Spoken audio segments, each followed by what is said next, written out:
It's Throwback Thursday, Midnight Quilt Show style, and the Churn block is back and better than ever. And tonight I'm going to show you a modern remake of that traditional block. But first, I know it's sad, but this is the last episode of this season. But don't worry, don't worry. You can turn your frown upside down because I have a special gift for Midnight Quilt Show subscribers in which you can get your quilting fix for free.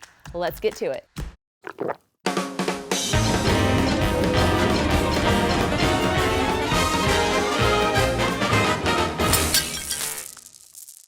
So I know I said I was gonna throw back, but I'm not going that far back. Ooh, that's just scary. Oh, what was I thinking? No, I'm going back to one of my earlier quilts that I made, which was a Churn quilt, and I'm gonna do a better remake this time around. Now this pattern is designed by Monique Dillard, and it's called Star Power, although in my head every time I think of it I hear Star Power. So my first task, I need to pick out 12 of these beautiful fat quarters to be the blocks or the churn dashes of my quilt, and 8 of them to be the border. So pretty. These are kind of dark. Ooh, I like this blue. Isn't that pretty? It kind of matches my shirt. We'll go with that one.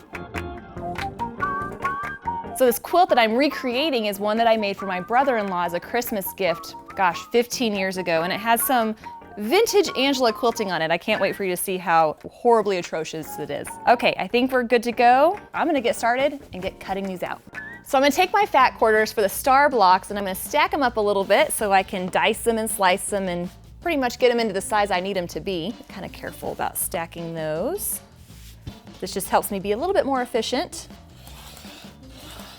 It's kind of funny, we take big pieces of fabric, cut it into pieces just to sew it together in one big piece of fabric, but it makes total sense to me. Now I'm gonna cut up the fat quarters for the borders. I've got them kind of stacked together. Stuck together, that's kind of nice, and trim these up. And speaking of throwbacks, have you seen my first Craftsy class? Oh, I just remember being so nervous. They turned the camera on, I was like, I don't know what to say. The great thing is that Craftsy has a new membership program, so if you're indecisive and you're not sure if you want to take the class or any of the other ones, you can get a free trial membership where you can watch all of them, including the cooking classes, the woodworking classes, all the fun stuff. To find out details about that, you can check out the description box below. It's a special gift just for the Midnight Quilt Show watchers. I mean, I think so. They told me I was special. Either way, you gotta check it out. And all these squares are the same size. It's gonna be a pretty pieced border. Now that I'm done with those, I'm gonna cut up the background. And that's really gonna make those jewel tones pop off of it.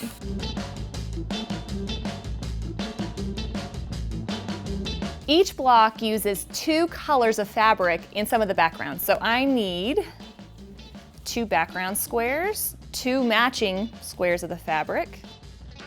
That looks pretty. And then 2 smaller squares of this same fabric. So now this is where I'm gonna go on a fabric scavenger hunt. There we go. And then I'm gonna pick a second fabric. Let's go with this purpley one. And then I'm gonna need some squares. Oh, this is gonna be pretty. And I'm gonna turn this into a churn block. Like a traditional churn quilt, this has 4 big half square triangles in the corners, and they're actually a very basic block to make. All I need to do is mark my line from corner to corner. And then I'm gonna put it right sides together with one of these big squares. The great thing about batiks is there's not really a right side or a wrong side. And I'm gonna sew a 1/4 inch on each side of that line.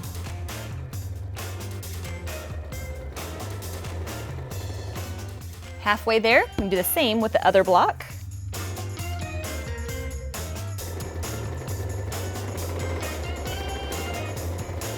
Now I'm just gonna cut on that drawn line, and each one of these is gonna give me 2 half square triangles. I just remember when I was a newer quilter, I thought this trick was pretty cool, especially after I made a lot of half square triangles not using these time-saving techniques. And once I open it up, there we go. Just like magic, a half square triangle. I'm gonna press that, trim it up, and get ready to do the rest of the block. Now what makes this quilt a little bit different than your traditional churn is we're gonna incorporate some flying geese into it. So I went ahead and asked my brother-in-law if I could show you that quilt that I made for him all those years ago. Now here's your more traditional churn block. It has your rectangles here. What we're doing though is throwing in a flying geese block to give it a different look. And look at that tiny little sashing. I was super proud of myself when I did that. Now I wanna see your throwback quilt. I showed you mine, so now you can show me yours. So post a picture on social media using hashtag Midnight Quilt Show or hashtag MyFirstQuilt. We'll talk about this more in a little bit, but first we're gonna do the flying geese blocks. Using my rectangle, I'm gonna take a background square and do the same kind of thing that I did with the half square triangles by drawing my line. The difference is this time I'm actually sewing on the line. I'm not gonna sew a 1/4 inch on each side. I'm gonna place it just like that and then give it a sew.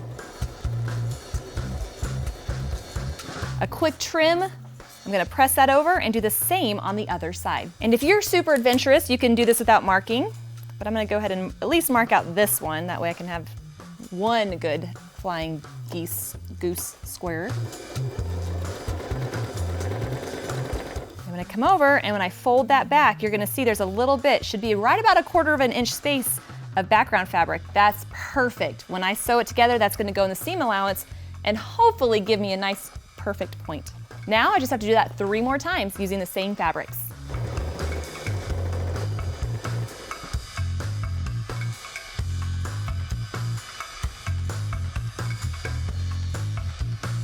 Now each one of these flying geese blocks gets a rectangle of the background fabric, and that's going to complete this unit.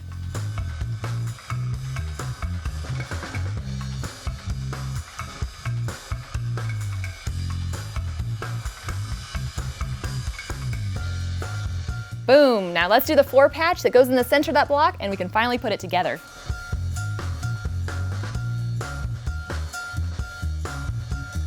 This is where all the magic comes together. I have my center 4 patch block. We have our cute little half square triangles. Remember, the colorful part points towards the center. And then the part that makes this all so fun is that flying geese block unit, and they're all gonna point into the center as well. Looky there. Man, that's pretty. Now all that's left to do is to sew the blocks into rows and sew the rows together and see our churn dash block.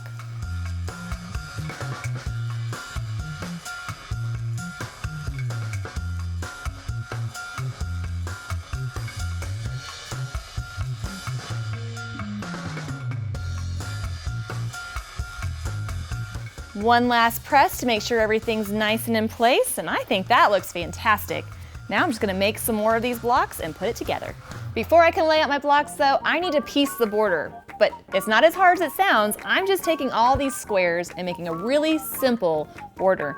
Now, I like to make it look as scrappy as possible, so this is where my quilting OCD is gonna come out. I'm just gonna try really hard not to have 2 of the same block next to each other. Not that I think anything bad will happen, but just keep it looking random. And what I'm gonna do is sew them together in groups of 2, and then sew those groups together until I have a nice long chain of pieced squares. And since they're so nice and small, I'm not even gonna bother pinning. Who am I kidding? I don't pin anyway, but I definitely wouldn't pin these even if I were a pinner. Does that even make any sense? All right, let's see. I'm feeling purple mood. Kind of matches my wine. Yeah, I like that. Looks like a nice Merlot. Some more blue. And then I'm just gonna take these and now sew these together. Here's where it gets a little challenging because again, I'm trying not to keep the same colors next to each other, but it doesn't matter, it's fine. It doesn't have to be perfect, it doesn't. You can just relax, Angela, just have fun, it's fine. It's good, good. And I'm gonna wait till I'm done piecing this whole long row to iron it. There's no point because I don't have any crossing seams yet. All right, I'm almost there. Just gotta keep sewing on pieces and I'll have one long border. I'll show you what that looks like when I'm done. All right, each row has 3 blocks, which is nice because I don't have to make a lot of quilt blocks. And they're gonna get a little bit of sashing in between. But unlike the sashing I put on my throwback quilt, it's gonna blend in with the background and that's gonna really give it the illusion that these churn dashes are floating. I don't think that that's the right sashing. Where did that even come from? There we go. I mean, it is late, but I didn't think it was that late. So now I have my first row. I think it looks beautiful. I'm gonna sew it together and show you what the rest of it looks like.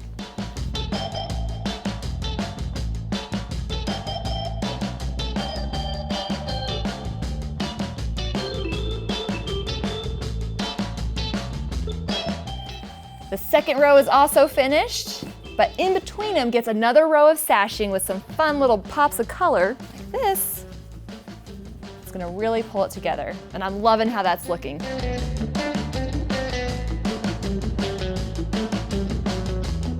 The center is finished, but I'm not quite done with this quilt yet. I have to add the borders. Remember that pieced border that I made? And a solid border, but it's so worth the effort. It's gonna really make this quilt look fantastic. So here's what the top border is gonna look like, and my fun pieced border. And I'm gonna add the same on the sides and see you back here when the whole thing is assembled. Always like pieced borders, but when I have to quilt them, I love it when they're easy to piece like this. Now that my quilt top is finished, all I have to do is take my beautiful batik backing, make this into a quilt sandwich, and get to the quilting. I'll see you there. But first, I have to show you just how far I've come as a machine quilter. Have you ever heard this saying, every master was once a disaster? Yeah, I pretty much sum that up. So when I quilted this quilt for my brother-in-law, I had just got my long arm quilting machine. So it's one of the very first quilts that I long arm quilted. So the machine quilting is, let's just say, very rustic, very vintage Angela-esque. But what I did is I actually used a pantograph, and if you're not familiar with what that is, it's just basically I'm tracing a pattern from the back. And here you can see this very special loopy kind of design. Now, even though I'm kind of poking fun of it now because I'm much better, this was my best work at the time, so I'm kind of proud of it. And you know what's even better is my brother-in-law was very insistent that he gets his quilt back, so he must be enjoying it as well. All right, enough about this one. Let's get to quilting the star-powered Churn dash so we can see how that turns out. For this quilt, I'm gonna go with a silvery gray thread, because I like how it shows up a little bit on that background, but it's gonna blend in on the blocks, and I like to see the quilting. It helps me see where I'm going, especially when it's this late at night. And since the background fabric has this kind of fun leafy design, I'm gonna do a leafy all over meander. Now for right now, I'm gonna keep that meander in all this background area. So any of this dark area, I'm gonna quilt my leaf. And what I'm gonna do is just go out to a point and then come right back. And that's gonna be the first shape right there. And it doesn't matter how big it is, I just need it to come to a point at one side and be kind of closed off at the bottom. And then from that point, all I have to do is echo, echo, echo. Echoing to my point, and coming right back down.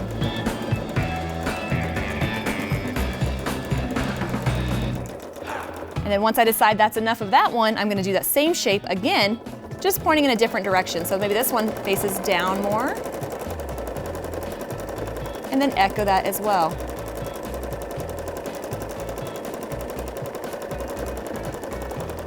Then, because I'm running out of room, I'm getting ready to run into this next block, I'm just gonna make another leaf shape and it's gonna poke out this way. So the trick is to make sure that I'm making these leaves go in all different directions without getting myself boxed in a corner.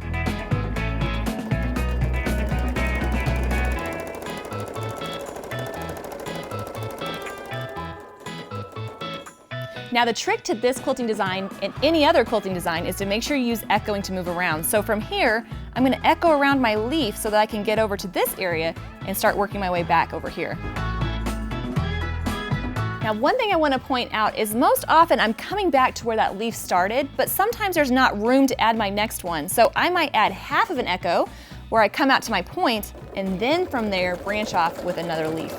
So from here, stop, quilt another little leaf, and then echo, echo, echo. It might look weird at first, but I promise once you fill in that whole area, it's gonna look fine.